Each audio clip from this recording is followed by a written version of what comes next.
Indrani Study Circle channel. Today we will see linear equations in two variables. Linear equation in two variables म्हणजे काय? आपण 9th standard मध्ये जसं पाहिलंय की लिनियर इक्वेशन म्हणजे काय असतं, बरोबर आहे? ज्या इक्वेशन्स मध्ये प्रोडक्ट कुणाचा कुणाचा कॉन्स्टंट्स आणि व्हेरिएबल्स, किंवा ज्या इक्वेशन मध्ये कॉन्स्टंट आणि व्हेरिएबल दोन्ही इन्व्हॉल्व असतात किंवा दोन्ही प्रेझेंट असतात, त्यालाच आपण काय म्हणतो? लिनियर इक्वेशन्स असं म्हणतो. आता आपण पाहणार आहोत की linear equations in two variables म्हणजे काय असतं. Linear equations in two variables म्हणजे त्याचा जनरल फॉर्म असा दिला जातो ax plus by plus c equal to 0. म्हणजेच काय? x आणि y हे दोन व्हेरिएबल्स आहेत. हे दोन व्हेरिएबल्स या इक्वेशन मध्ये इन्व्हॉल्व आहेत, म्हणून याला linear equations in two variables असं म्हटलं जातं. आणि a, b आणि c हे जे आहेत हे दिलेले आहेत ते कॉन्स्टंट्स आहेत, किंवा याला आपण रिअल नंबर्स असेही म्हणू शकतो. यातले कोणतेही रिअल नंबर्स म्हणजे 1 पासून इन्फायनाइट पर्यंत कोणतेही रिअल नंबर्स तुम्ही a, b, c च्या जागी ठेवू शकता किंवा पुट अप करू शकता व्हॅल्यू त्याच्या. त्यात a, b आणि c हे कधी पण नॉट इक्वल टू 0च पाहिजे. कधीही कॉन्स्टंट किंवा a, b आणि c ची व्हॅल्यू कधीही 0 नाही आली पाहिजे, तेव्हाच आपण त्याला काय म्हणून linear equations in two variables म्हणू. याचे एक्झाम्पल आपल्याला घेता येतील, जसं की 2x plus y plus 14 equal to 0. हे प्लस 14 आहे, जेव्हा इक्वल टूच्या तिकडल्या साईडला जातो, बरोबर, तेव्हा त्याला काय कसं करता येईल? 2x plus y equal to minus 14 असं इक्वेशन आपण linear equation in two variable मध्ये म्हणू शकतो. जसे की आपण आता पाहिलं linear equations in two variables म्हणजे काय होतं, किंवा linear equations in two variables कसं काढलं जातं. त्यात आपण बघूयात लिनियर इक्वेशन्स सॉल्व्ह कसे करायचे. How to solve the linear equations in two variables. समजा तुम्हाला पेअर दिलेत लिनियर इक्वेशनच्या, जसं की a1x plus b1y plus c1 equal to 0 and second equation दिलेलं आहे a2x plus b2y plus c2 equal to 0. हे दोन इक्वेशन्स तुम्हाला दिलेले आहेत. याच्या x आणि y च्या व्हेरिएबल्सची व्हॅल्यू काढा म्हणून सांगितलंय. आपण कसं काढणार? आपण भरपूर मेथड्स पाहिलेले आहेत. ग्राफिकल मेथड आहे, सबस्टिट्यूशन मेथड आहे, बरोबर आहे. पण आता आपण मेंटली सॉल्व्ह कसं करायचं हे बघूया. तुम्हाला आन्सर्स क्विकली व्हेरीफाय करता आलं पाहिजे, तुमचं आन्सर्स करेक्ट आहे का नाही जज करता आलं पाहिजे, ही पद्धत आपण इथे बघणार आहोत. यासाठी आपण पहिल्यांदा बघूयात याची मांडणी कसं करता येईल. एक्स आणि वाय व्हेरिएबल्स आपल्याला काढायचे, बरोबर आहे. त्यातले एक्स व्हेरिएबल काढण्यासाठी आपण आता जे कोएफिशियंट घेणार आहोत त्यात एक्स ची बाजू सोडून राहिलेले दोन्ही कोएफिशियंट आपण एक्सच्या खाली मांडायचे. अशा प्रकारचे म्हणजे एका खाली एक, जसे की b1 b2 आणि c1 c2.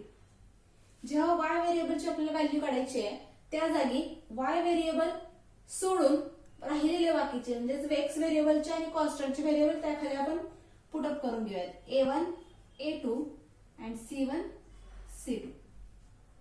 ओके, आणि राहिलेले आहेत ते कॉन्स्टंटची टर्म काढतोय आपण. कॉन्स्टंटच्या टर्म साठी किंवा हे एक्स आणि व्हेरिएबल कुणाशी सोबत तर कंपेअर करण्यासाठी आपण कॉन्स्टंट व्हॅल्यू घेतली, समजा 1.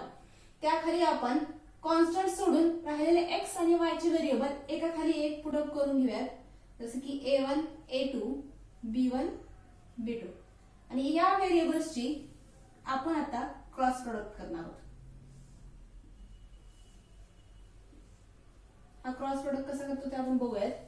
x अपॉन राहिल्यांचा क्रॉस प्रोडक्ट काय येतो? b1 into c2 minus b2 into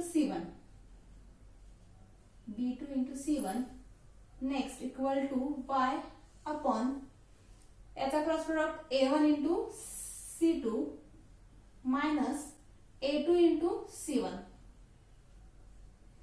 आणि तर 1 कॉन्स्टंटचा व्हेरिएबल काय येणार? a1 इंटू b2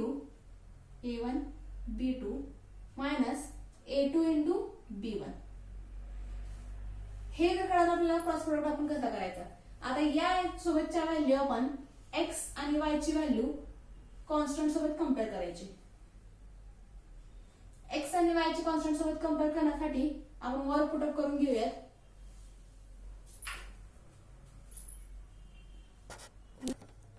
आता राही कोएफिशियंट, जसे की एक्स आपण कॉन्स्टंट सोबत कम्पेअर करणार आहे आणि वाय व्हेरिएबलची व्हॅल्यू आपण कॉन्स्टंट सोबत कम्पेअर करणार आहे. या दोन्ही आपण व्यवस्थित वेगवेगळ्या साईडला अरेंज करून घेतलेले आहेत. आता क्रॉस प्रोडक्ट करूया त्याचा. एक्स इंटू ही साईड येईल, बरोबर. एक्स इंटू ब्रॅकेट मध्ये काय येणार, a1 into b2 minus b1 into a2 which is equal to 1 into cross product of these, म्हणजे काय येणार, 1 सोबत काही मल्टिप्लाय केलं तर तीच व्हॅल्यू येते, बरोबर आहे.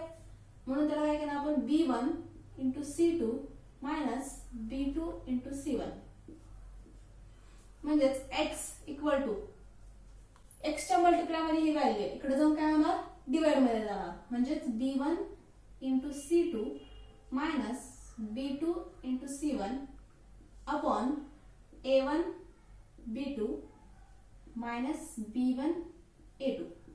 ओके, ही झाली तुमची x ची व्हॅल्यू. तसंच आपण y ची पण व्हॅल्यू कॅल्क्युलेट करून घ्या. क्रॉस प्रोडक्ट करा दोन्हींचा. y इंटू ब्रॅकेट मध्ये a1 b2 minus b1 a2 which is equal to 1 into cross product of this bracket, that is a1 into c2 minus a2 into c1. Okay, therefore final value of y equal to a1 c2 minus a2 c1 upon a1 b2 minus b1 a2. This is the final value of y. Okay, आता आपण बघूयात एक example घेऊन solve करूयात. Mentally आपण हे example कसं solve करू शकतो, की आता सांगितलेल्या ट्रिकने आपण हे एक्झाम्पल कसं सॉल्व्ह करू शकतो डायरेक्टली. त्यासाठी एक एक्स व्हेरिएबल, वाय व्हेरिएबल आणि कॉन्स्टंटचे व्हेरिएबल घेतली. ओके, यात एक्सच्या व्हेरिएबलच्या डिनॉमिनेटरला आपण कोणत्या व्हॅल्यू ठेवतो, वाय व्हेरिएबल्सच्या आणि कॉन्स्टंटच्या. इथे ठेवलं -3 आपण वाय व्हेरिएबलचा कोएफिशियंट काय नाही म्हणजे 1 आहे. ओके, कॉन्स्टंट्स 8 आणि 2. नेक्स्ट वाय व्हेरिएबल मध्ये काय येणार, वाय सोडून राहिलेले कोएफिशियंट्स म्हणजे 8 2 आणि 5 3. नेक्स्ट कॉन्स्टंट्स काय येणार, कॉन्स्टंट राहिलेले सोडून बाकीचे एक्स आणि वाय व्हेरिएबल्स, जसे की 5 3 -3 आणि 1. याचा क्रॉस प्रोडक्ट करूयात.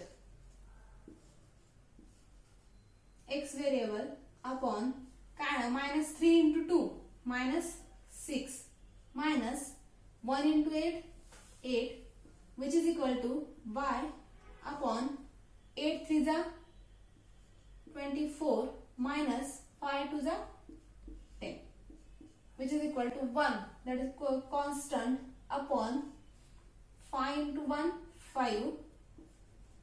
आता आपण क्रॉस प्रोडक्ट करूयात. Minus 3 into -3, that is -9. Okay, x upon -6 -8, that sums to -14, which is equal to y upon 24 minus 10 is equal to 14, and 1 upon 5 minus gets plus, that is 9 plus 5 14. आता constant याला आपण compare करणार आहोत. X आणि Y variables constant सोबत compare करायचं. त्यासाठी वेगवेगळे घेतले आहेत आपण. X upon -14 equal to 1 upon 14 and y upon 14 equal to 1 upon 14. Cross product केला याचा. x into 14 which is equal to -14 into 1 and y into 14 equal to 14 into 1. x equal to multiplication मध्ये 14 आहे, डिनॉमिनेटरला गेला काय होणार, -14 upon 14 and y equal to 14 म्हणजे 14 upon 14 which is equal to value काय येणार x ची, 14 म्हणजे 14 and -1. X equal to -1 and here y equal to 1. Here is the solution of given equation.